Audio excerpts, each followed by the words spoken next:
Welcome everyone to a short video about the 787 head-up display. In this video you'll learn all about the standard symbology, but also about some of the unique symbology that you can find in the 787 add-on. I'm showcasing the 787 Horizon mod here, and in case you are wondering, these are not the default sounds, these are actually the sounds from FTSim Plus. Let's hop into the flight sim and let's have a look at the basic symbologies, but also the unique symbologies you will find on the head-up display. On the top, of course, you will find the FMA modes, same as on the primary flight display. The active modes are on top, the armed ones below. And on the left-hand side, you have the speed tape, and in that box you have the actual indicated airspeed. You also have a trend error, which shows you the expected speed in 10 seconds time, given the current acceleration of the aircraft. On the top, you'll find the MCP selected airspeed, in this case 161 knots. Noticed past 65 knots, you will get a dashed line, and that is actually the so-called toga reference line. And this line shows you the target pitch attitude that you should aim for once you are in the air. And you can do so by placing the airplane symbol on top of that dashed line. Notice that the toga reference line disappears once you get a different pitch mode. And in this case we got VNAV speed. On the right hand side you have the altitude scale. The boxed indicates the current altitude. And just like on the speed scale, we also have a trend error on the altitude scale showing you the expected altitude in 6 seconds time given the current climb or descent rate. Now let me shift your attention to the flight path vector symbol, and let me just pause the video here for a second so that I have more time to explain exactly what this means.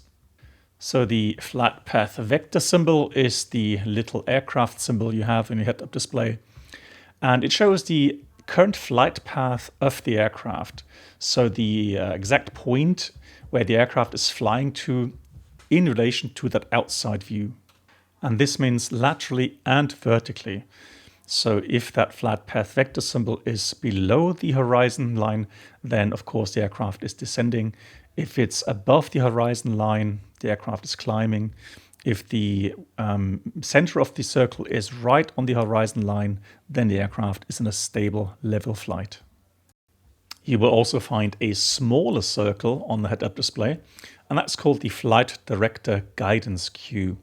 And that is the midpoint of your crossbar flight director that you have on your primary flight display.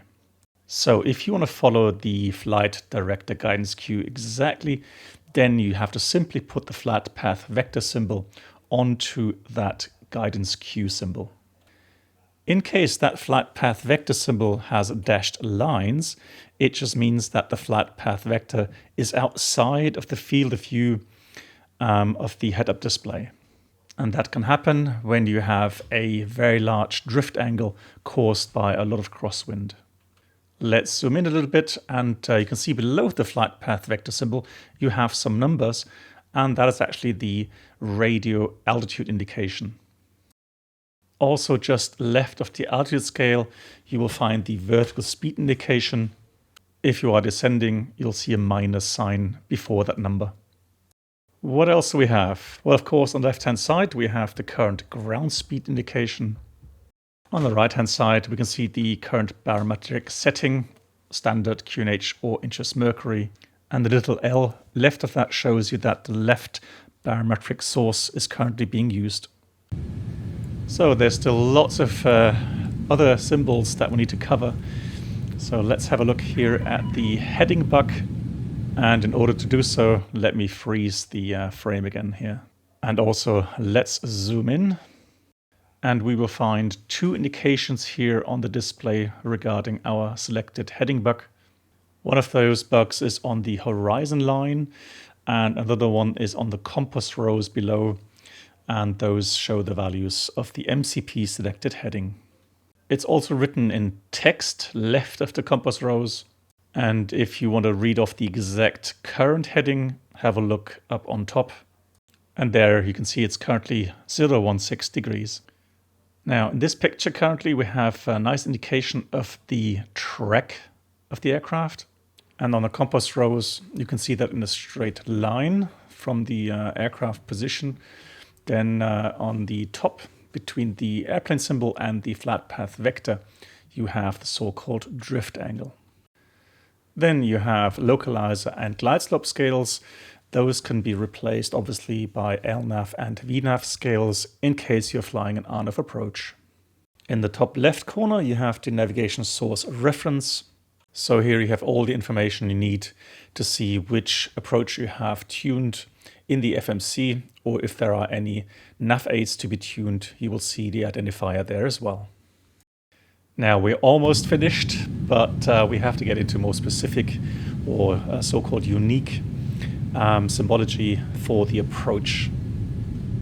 And again, let's freeze the frame and zoom in.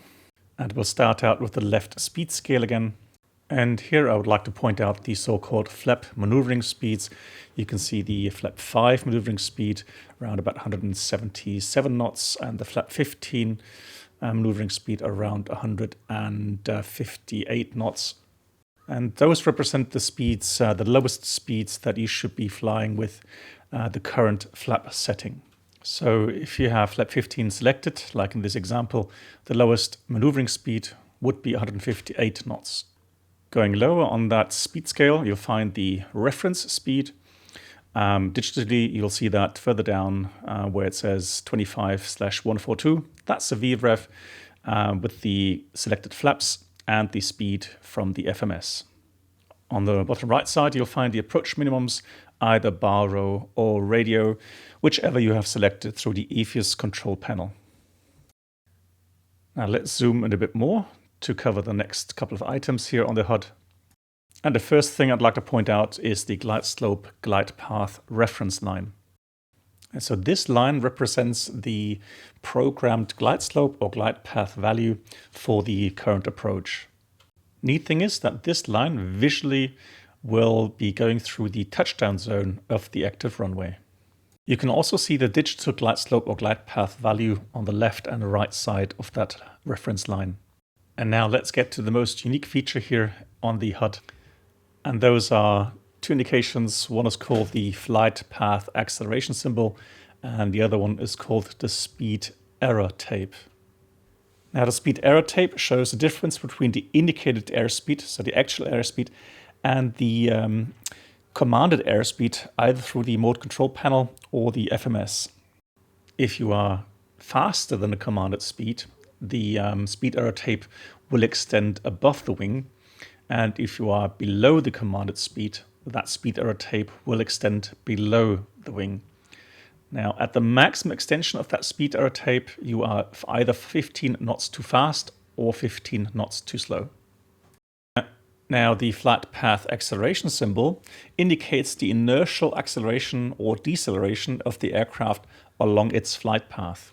If that little caret is above the midpoint of the flight path vector circle, the inertia is positive. If it's below the midpoint, then the inertia is negative. Okay, so now let's have a look at this in practice. So here we can see that initially the flight path acceleration symbol is above the midpoint of the flight path vector, showing us a positive inertia, and now it's actually dropping below. And so we would assume that the aircraft will start to slow down. The speed error tape is pretty much non-visible, so we're on speed. So within a very small area of your HUD, you have some fantastic and detailed information that gives you a lovely indication on what the aircraft is doing dynamically. So for example, right now, the flight path vector is right on top of the touchdown zone. The flight guidance queue is also centered. We are on speed, so there's no speed error tape visible. And that flight path acceleration symbol shows the inertia of the aircraft. Sometimes you feel a little delay between what the inertia symbol is showing you and what the aircraft then is doing. Nevertheless, it gives you a very, very quick indication if there's a big change in inertia of the aircraft. Last but not least, let's have a look at the ground deceleration scale, and that shows you the actual deceleration rate of the aircraft in relation to the auto brake settings. And this shows either with auto brakes in use or if you're braking manually. So we've come to the end of the video. I hope you've enjoyed the explanations regarding the head-up display. If you did, I would appreciate a like. If you haven't subscribed, consider doing so. Thank you very much, and as always, have happy landings.